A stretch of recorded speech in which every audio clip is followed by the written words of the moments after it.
atau undang-undang yang memberikan kualifikasi tentang suatu perbuatan sebagai perdagangan pengaruh atau bukan perdagangan pengaruh, disertai ancaman hukumannya bagi pelanggar hukum tersebut. Hal itu tegas dapat diikuti dari ketentuan pasal 65 UNCSC yang pada pokoknya menyatakan bahwa negara yang menyetujui dan menjadi penandatangan konvensi berkewajiban, termasuk melakukan tindakan legislatif dan administratif sesuai dengan prinsip dasar dan hukum yang berlaku di negara tersebut dalam melaksanakan kewajibannya berdasarkan konvensi. 8. Sehingga tanpa adanya ketentuan undang-undang sebagai dasar untuk menyatakan sesuatu sebagai perdagangan pengaruh, apabila ada dugaan terjadinya suatu perdagangan pengaruh, maka tidak ada kewenangan yang diberikan oleh hukum kepada lembaga apapun untuk menjatuhkan hukuman terhadap orang yang diduga melakukan perdagangan pengaruh tersebut. Bahwa dalam Policy Paper Indonesia Corruption Watch ditulis sebagaimana berikut, dianggap dibacakan, bahwa Mahkamah Agung dalam putusan nomor 97 PK Pitsus 2019 halaman 16 pertimbangan angka 10 yang menyatakan perbuatan terpidana telah menggunakan pengaruh, kekuasaan atau kewenangannya untuk memperoleh sesuatu adalah merupakan suatu perbuatan yang belum diatur dalam ketentuan Undang-Undang Tipikor. Hal ini tidak dapat diterapkan karena bertentangan dengan asas hukum legalitas sebagaimana dimaksud dalam pasal 1 KUHP. 11. Bahwa dengan demikian maka terbukti secara sah dan meyakinkan menurut hukum bahwa termohon telah menetapkan pemohon sebagai tersangka atas perbuatan yang belum ada aturan hukumnya. B1 C. Penetapan tersangka tidak memenuhi syarat formal. B1C I. Penetapan tersangka tidak pidana pencucian uang tanpa memberitahukan predikat crime yang jelas dan pasti dengan menggunakan jurus sapu jagat dari tahun 2018 sampai dengan tahun 2026 secara global, serta tidak memberitahukan kedudukan termohon sebagai pelaku secara spesifik. 1. Bahwa pertama-tama harus dipahami bersama, pada prinsipnya dapatlah dikatakan bahwa dengan mempertimbangkan kenyataan penyusunan KUHP banyak disemangati dan berujukan pada hukum HAM internasional yang telah menjadi international customary law. Berlaku pula di sini prinsip-prinsip dalam due process of law seperti asas Miranda Rules yang banyak relevansi kuat dengan proses pra-peradilan. Miranda Rules sendiri merupakan suatu prinsip hukum acara pidana di Amerika Serikat yang berasal dari kasus Miranda vs Arizona tahun 1966 yang memicu lahirnya amandemen kelima Bill of Rights yang menegaskan, dianggap dibacakan.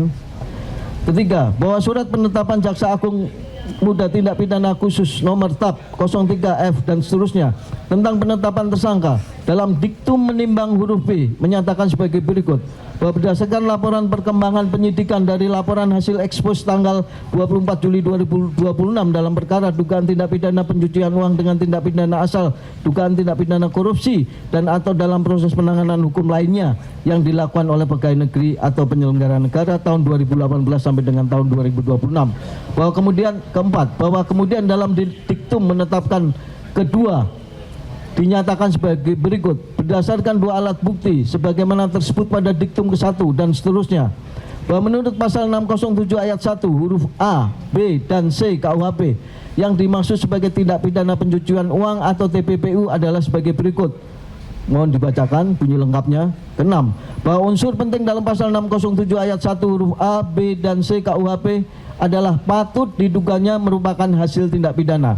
Dengan mengikuti pertimbangan putusan nomor 99 Jungto, putusan nomor 45 Jungto, putusan MA nomor 1957 tahun 2021 yang antara lain menyatakan, dan untuk terbuktinya adanya dugaan kuat tentang tindak pidana asal dengan pembuktian dugaan yang kuat tersebut harus memenuhi ketentuan minimal dua alat bukti yang sah. Dan dinyatakan dalam pertimbangan selanjutnya tidak terdapat uraian secara rinci tentang cara-cara tindak pidana korupsi tersebut dilakukan yang didalilkan sebagai tindak pidana asal. Penuntut umum hanya mendalilkan sejumlah nilai sebagai keuntungan penghasilan yang tidak sah secara global atau gelondongan yang diperoleh dari proyek-proyek yang dimiliki atau dikuasai oleh terdakwa, akan tetapi tidak menguraikan kerugian negara sebagai akibat dari perbuatan terdakwa dalam modus pengerjaan proyek-proyek tersebut. Penuntut umum tidak melakukan pembuktian tindak pidana asal secara memadai. Setidaknya ada penghitungan kerugian negara dari lembaga yang berwenang. Putusan nomor 99 dan seterusnya. Ketujuh, bahwa dalam pertimbangan putusan nomor 99 halaman 3275 dinyatakan ketika ahli tersebut berpendapat yang sama tentang persoalan membuktikan tindak pidana asal tersebut, yaitu bahwa wajib bagi penuntut umum untuk merinci secara detail tentang tindak pidana yang diduga serta kerugian negara yang ditimbulkan, dan untuk terbuktinya adanya dugaan yang kuat tentang tindak pidana asal dengan pembuktian dugaan yang kuat tersebut harus memenuhi ketentuan minimal 2 alat bukti yang sah. 8. Dengan mengikuti jalan pikiran dari putusan majelis yang sudah menjadi jurisprudensi ini, menurut hemat pemohon, maka merupakan keharusan bagi termohon untuk menguraikan secara jelas dan tegas pidana asal yang menjadi dasar adanya dugaan tindak pidana pencucian uang yang dipersangkakan kepada pemohon dalam surat penetapan tersangka yang diterbitkannya, bukan dilakukan atau disebutkan hanya secara global atau umum yang tentunya menimbulkan ketidakpastian dan kebingungan bagi pemohon. 9. Bahwa di samping itu, walaupun dalam pertimbangan diktum menimbang surat penetapan Jaksa Agung Tindak Pidana Khusus nomor TAP 03F dan seterusnya tentang penetapan tersangka disebutkan perkara dugaan tindak pidana pencucian uang dengan tindak pidana asal dugaan tindak pidana korupsi. Namun ternyata dalam menetapkan pemohon sebagai tersangka tidak ada ketentuan hukum atau pasal tindak pidana korupsi sebagai tindak pidana asal yang disangkakan kepada pemohon. Dalam hal ini penetapan tersangka terhadap pemohon hanya disangka akan diduga melakukan tindak pidana pencucian uang berdasarkan pasal 207 awal angka 10 sampai dengan 13 uraiannya di alat dibacakan. 14. Bahwa sesuai penjelasan di atas, maka termohon telah merampas hak pemohon untuk diberitahukan segala persangkaan terhadap pemohon di kasus tidak pidana korupsi yang disangkakan, yang wajib dituangkan atau dimuat dalam surat penetapan tersangka. Dan oleh karenanya surat penetapan tersangka yang demikian itu tanpa memuat predikat crime yang jelas serta nyata sebagai dasar dugaan tindak pidana pencucian uang bertentangan dengan pasal 90 ayat 3 huruf B KUHP, sehingga penetapan tersangka umum menjadi tidak sah.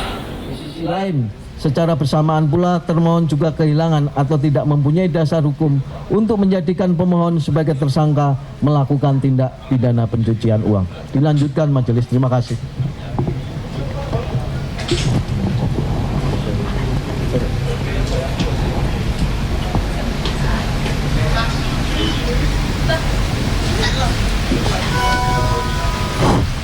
Izin yang mulia, kami lanjutkan. Surat penetapan tersangka mengandung duplikasi atau ditetapkan 2 kali untuk dugaan peristiwa pidana atau tindak pidana yang sama. Bahwa termohon telah memanggil pemohon untuk didengar serta diperiksa sebagai tersangka dalam penyidikan.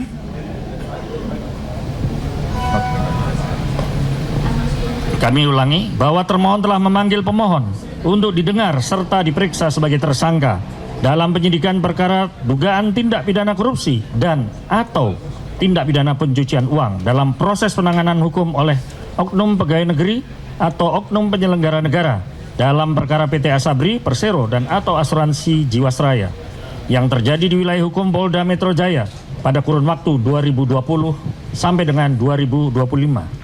Sebagaimana dimuat dalam surat panggilan tersangka. Surat panggilan tersangka yang dilayangkan oleh termohon kepada pemohon didasarkan kepada surat ketetapan Kepala Kepolisian Daerah Metro Jaya nomor STAP 02 7 Romawi _res _33 2026 Polda Metro Jaya tanggal 10 Juli 2026 atas nama tersangka Febri Adriansyah. Surat penetapan tersangka Polri. Kedua, surat penetapan tersangka Polri itu mencantumkan dugaan tindak pidana pencucian uang kepada pemohon. Artinya, selain diduga telah melakukan perbuatan korupsi, pemohon disangka pula membuat tindak pidana pencucian uang. Dugaan peristiwa pencucian uang tersebut berkaitan dan berhubungan dengan tindak pidana korupsi yang dituduhkan kepada pemohon. Jadi, predikat crime-nya atau tindak pidana asalnya dari pencucian uang dimaksud adalah perbuatan korupsi yang bila mana dirunut disebutkan sebagai pemerasan atau gratifikasi yang diambil oleh pemohon sebagai pegawai negeri sipil dalam kedudukannya selaku jampitsus. Hal ini sama sekali tidak identik. Hal ini sama sekali atau identik dengan materi dugaan tindak pidana pencucian uang yang dimuat dalam surat penetapan tersangka yang dikeluarkan oleh termohon. Dari fakta tersebut, maka telah terang benderang bahwa terhadap dugaan peristiwa tindak pidana yang sama diterbitkan dua surat penetapan tersangka, yaitu surat penetapan tersangka yang dikeluarkan oleh termohon dan surat penetapan tersangka Polri yang dapat dibandingkan sebagai berikut. Tabel ini tidak perlu kami bacakan, dianggap dibacakan. Kedua surat penetapan tersangka dimaksud secara jelas dan terang memuat dugaan tindak pidana pencucian uang dengan tindak pidana asalnya berupa tindak pidana korupsi, yaitu perbuatan dalam proses penanganan hukum yang dijalankan oleh pemohon. Meskipun terdapat perbedaan masa waktunya, garis miring tempus delictinya, hal itu tidak mengurangi atau menjadikan hilangnya duplikasi penetapan tersangka dua kali terhadap pemohon dan atau tindak pidana pencucian uang yang sama. Dengan demikian, menetapkan pemohon sebagai tersangka untuk kali keduanya atas sangkaan tindak pidana yang sama jelas-jelas merupakan tindakan yang tentunya baik secara material maupun formil sangat bertentangan dengan hukum acara yang berlaku. Hal ini sangat membingungkan serta tidak memberikan kepastian hukum bagi pemohon. Di samping itu, penerbitan surat penetapan tersangka dimaksud juga dikatakan saling bertabrakan. Konsekuensi yuridis dari adanya dua surat penetapan tersangka dimaksud akan timbul dua pemberkasan perkara yang sama, sehingga akibat lanjutannya terhadap pemohon dapat dituntut dua kali, mengingat muncul dua berkas. Padahal terhadap satu peristiwa pidana tidak dapat dituntut dua kali, mengingat muncul dua berkas, padahal terhadap suatu peristiwa pidana tidak dapat dilakukan penuntutan dua kali. Karena itu surat penetapan tersangka haruslah dinyatakan batal dan tidak mempunyai kekuatan hukum mengikat dengan segala akibat hukumnya. B1D, termohon telah melanggar larangan untuk tidak melakukan perbuatan yang menimbulkan praduga bersalah dalam melakukan penetapan tersangka sebagaimana ditentukan dalam pasal 91 KUHP. Bahwa pasal 91 KUHP mengatakan dalam melakukan penetapan tersangka, penyidik dilarang melakukan perbuatan yang menimbulkan praduga bersalah. Larangan ini sangat nyata ditabrak oleh termohon dalam menetapkan pemohon sebagai tersangka tindak pidana pencucian uang. Hal ini dapat dilihat serta dapat disimpulkan dari fakta-fakta yang terjadi sebelumnya, di mana pemohon sejatinya telah dipanggil sebagai tersangka untuk didengar setelah diperiksa di pemeriksaan tanggal 17 Juli 2026, di mana pemohon menjadi tersangka baik untuk tindak pidana korupsi ataupun tindak pidana pencucian uang. Namun anehnya, kemudian termohon memanggil pemohon guna didengar dan diperiksa sebagai saksi untuk perkara tindak pidana pencucian uang. Padahal tindak pidana pencucian uang ini sama dengan tindak pidana pencucian uang yang ada di dalam surat penetapan tersangka Polri. Pada pemeriksaan tanggal 22 Juli 2006, di mana surat panggilan saksi diterbitkan tanggal 20 Juli 2026, selang hanya 2 hari dari jadwal pemeriksaan. Karena pemohon tidak dapat menghadiri pemeriksaan akibat sakit, maka termohon langsung membuat surat panggilan kedua pada hari itu juga, dan pemeriksaan pada tanggal 24 Juli, selang 2 hari sama seperti sebelumnya. Ironisnya pada tanggal itu juga 24 Juli 2026 pemohon langsung ditetapkan sebagai tersangka oleh termohon dan selanjutnya ditahan. Dalam surat penetapan tersangka dapat diketahui bahwa gelar perkara atau ekspos dilakukan pada tanggal 24 Juli 2006 itu juga, padahal saat itu pemohon sedang mengalami pemeriksaan. Kedua, bahwa surat panggilan saksi yang diterbitkan dalam jangka waktu yang relatif pendek, hanya selang 2 hari dari tanggal penerbitan dan jadwal pemeriksaannya, sejatinya mencerminkan jangka waktu yang tidak wajar dan justru menampilkan kesan bahwa termohon seperti sedang didorong oleh suatu kekuatan tertentu sehingga tergopoh-gopoh untuk melakukan pemeriksaan terhadap pemohon sebagai saksi guna memenuhi persyaratan dalam menetapkan tersangka. Yaitu sebelum penetapan tersangka dibuat terhadap tersangka telah diperiksa lebih dahulu sebagai saksi. Dalam hal demikian, termohon tidak lagi menghiraukan dan memperhatikan kewajaran dalam memberikan tenggang waktu, surat pemanggilan dan jadwal pemeriksaan. Dalam pasal 26 ayat 2 KUHP Memang tidak disebutkan jangka waktu yang wajar. Tidak disebutkan jangka waktu yang wajar itu berapa lama, tapi tentunya kurun waktu 2 hari setelah tanggal surat panggilan tidaklah dapat dipandang sebagai kewajaran. 3. Dari rangkaian peristiwa yang sedemikian itu tampak jelas bahwa pemohon telah didukung pada posisi bersalah. Dalam arti asas praduga tidak bersalah telah dikesampingkan oleh termohon.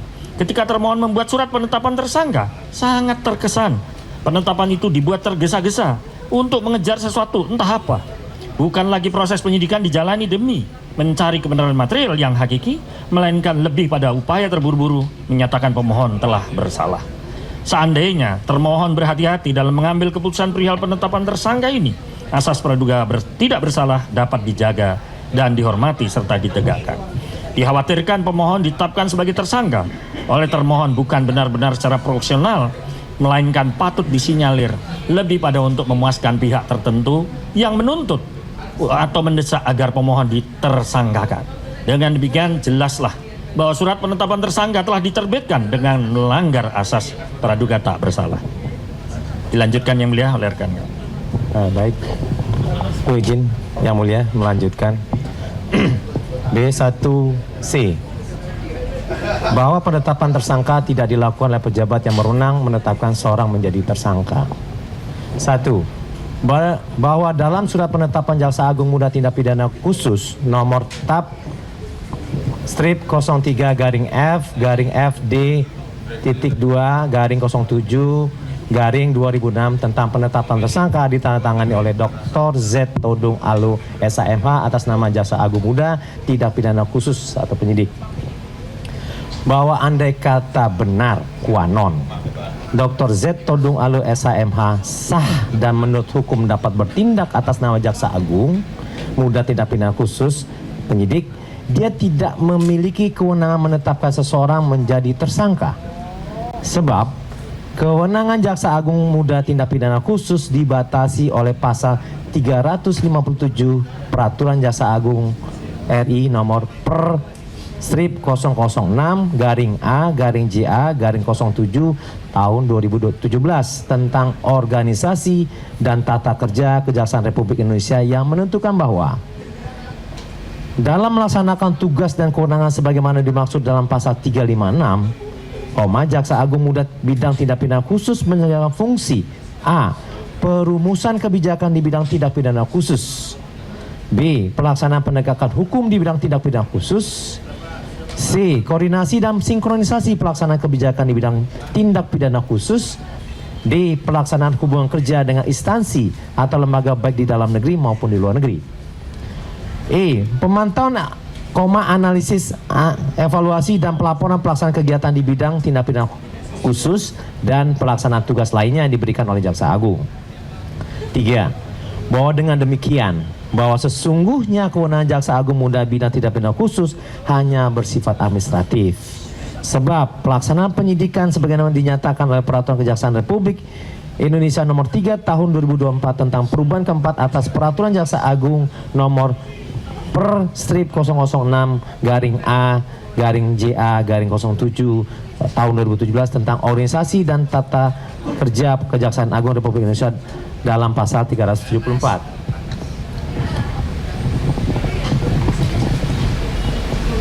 Direktorat Penyidikan mempunyai tugas melaksanakan penyiapan perumusan kebijakan pelaksanaan dan pengendalian penyidikan dan penyelidikan dan penyidikan perkara tindak pidana korupsi dan tindak pidana pencucian uang, tindak pidana yang menyebabkan kerugian perekonomian negara dan tindak pidana pencucian uang, serta dapat menggunakan denda damai dalam tindak pidana ekonomi berdasarkan ketentuan perundang-undangan. 4. Bahwa dalam pasal 375 huruf C dinyatakan dalam melaksanakan tugas sebagaimana dimaksud dalam pasal 374 menjalankan fungsi pelaksanaan dan pengendalian penyelidikan dan penyidikan perkara tindak pidana korupsi dan tindak pidana pencucian uang, tindak pidana yang menyebabkan kerugian perekonomian negara dan tindak pidana pencucian uang, serta pelaksanaan penggunaan denda damai dalam tindak pidana ekonomi berdasarkan ketentuan peraturan perundang-undangan. 5. Bahwa berdasarkan ketentuan di atas maka tidak ada kewenangan Jaksa Agung Muda Tindak Pidana Khusus untuk bertindak sebagai penyidik seperti yang dinyatakan dalam surat penetapan Jaksa Agung Muda Tindak Pidana Khusus nomor TAP-03 Saya ulangi, tab strip 03 garing F garing FD titik 2 garing 07 tahun 2026 tentang penetapan tersangka ditandatangani oleh Dr. Z Todung Alu SHMH atas nama Jaksa Agung Muda Tindak Pidana Khusus.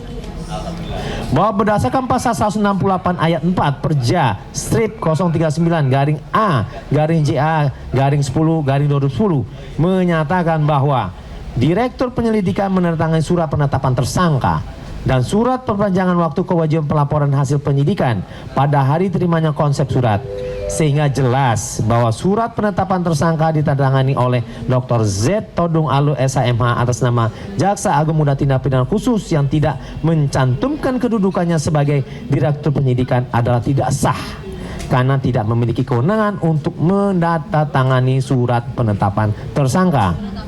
7. Bahwa dengan demikian terbukti secara sah dan menurut hukum surat penetapan Jaksa Agung Muda Tindak Pidana Khusus nomor tab strip 03 garing F garing FD titik 2 garing 07 garing 2026 tentang penetapan tersangka ditandatangani oleh Dr. Z Todung Alu SHMH atas nama Jaksa Agung Muda Tindak Pidana Khusus telah dilakukan secara menyalahgunakan wewenang, yaitu tidak memiliki kewenangan berdasarkan hukum sehingga harus dinyatakan batal demi hukum. Untuk selanjutnya saya serahkan kepada rekan saya. Silakan. B1F. Penetapan tersangka tidak memiliki dasar hukum yang jelas. 1.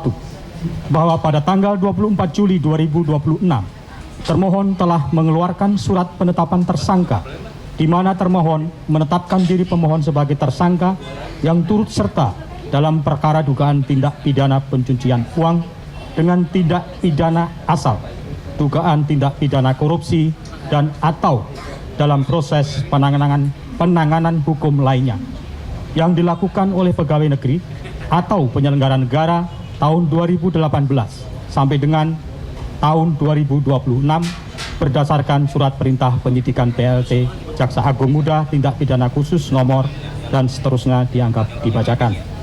2. Bahwa pasal 20 KUHP tentang penyertaan mengatur bahwa setiap orang dipidana sebagai pelaku tindak pidana jika A. melakukan sendiri tindak pidana, B. melakukan tindak pidana dengan perantaraan alat atau menyuruh orang lain yang tidak dapat dipertanggungjawabkan, C. turut serta melakukan tindak pidana, atau D. menggerakkan orang lain supaya melakukan tindak pidana dengan cara memberi atau menjanjikan sesuatu, menyalahgunakan kekuasaan atau martabat, melakukan kekerasan, ancaman kekerasan, melakukan penyesatan, atau dengan memberi kesempatan, sarana, atau keterangan. 3. Bahwa dalam menetapkan pemohon sebagai tersangka, termohon tidak menentukan status pemohon sebagai salah satu pelaku yang diatur dalam pasal 20 KUHP, tetapi hanya menyebutkan pasal 20 KUHP. Padahal menurut pasal 20 KUHP, pelaku tindak pidana terdiri dari beberapa kualifikasi, sehingga termohon harus menentukan salah satu dari kualifikasi dimaksud yang berlaku pada diri pemohon. Mustahil, misalnya, pemohon sebagai pelaku melakukan sendiri tindak pidana sekaligus sebagai pelaku yang menyuruh orang lain, sekaligus pelaku yang turut serta melakukan tindak pidana, dan sekaligus pula sebagai pelaku yang menggerakkan orang lain supaya melakukan tindak pidana. 4. Bahwa penetapan pemohon sebagai tersangka yang didasarkan pada pasal 20 KUHP tanpa menyebutkan kualifikasi pemohon sebagai pelaku yang relevan dengan perbuatannya berdasarkan alat bukti permulaan yang cukup mengakibatkan penetapan tersangka tersebut tidak memiliki dasar hukum yang jelas sehingga penetapannya harus dinyatakan tidak sah. 5. Bahwa ketidakjelasan dasar hukum surat penetapan tersangka tidak hanya terdapat pada pasal 20 KUHP tetapi juga pada pencantuman pasal 607 KUHP. Termohon hanya mencantumkan pasal 607 tanpa menentukan ayat dan huruf yang disangkakan kepada pemohon. Padahal pasal 607 terdiri atas beberapa ketentuan dengan fungsi yang berbeda, yaitu pasal 607 ayat 1 huruf A, huruf B, dan huruf C yang mengatur bentuk perbuatan pencucian uang. Pasal 607 ayat 2 yang menentukan pidana asal atau predikat crime, serta pasal 607 ayat 3 yang menentukan bahwa tindak pidana dalam ayat 1 merupakan tindak pidana pencucian uang. Dengan demikian, pencantuman pasal 607 tidak dapat dibenarkan karena tidak menjelaskan norma delik mana yang sebenarnya diterapkan terhadap pemohon. 6. Bahwa pasal 607 ayat 1 KUHP mengatur 3 kelompok perbuatan yang berbeda. Huruf A mengatur perbuatan antara lain menempatkan, mentransfer, mengalihkan, atau melakukan perbuatan lain atas harta kekayaan dengan tujuan menyembunyikan atau menyamarkan asal usulnya. Huruf B mengatur perbuatan menyembunyikan atau menyamarkan asal usul, sumber, lokasi, peruntukan, pengalihan hak, atau kepemilikan sebenarnya atas harta kekayaan. Adapun huruf C mengatur perbuatan menerima atau menguasai atau menggunakan harta kekayaan yang diketahui atau patut diduga merupakan hasil tindak pidana. 7. Bahwa perbedaan antara pasal 607 ayat 1 huruf A, huruf B, dan huruf C KUHP bukan sekedar perbedaan redaksional, melainkan perbedaan mengenai perbuatan yang dilarang dan unsur yang harus dibuktikan.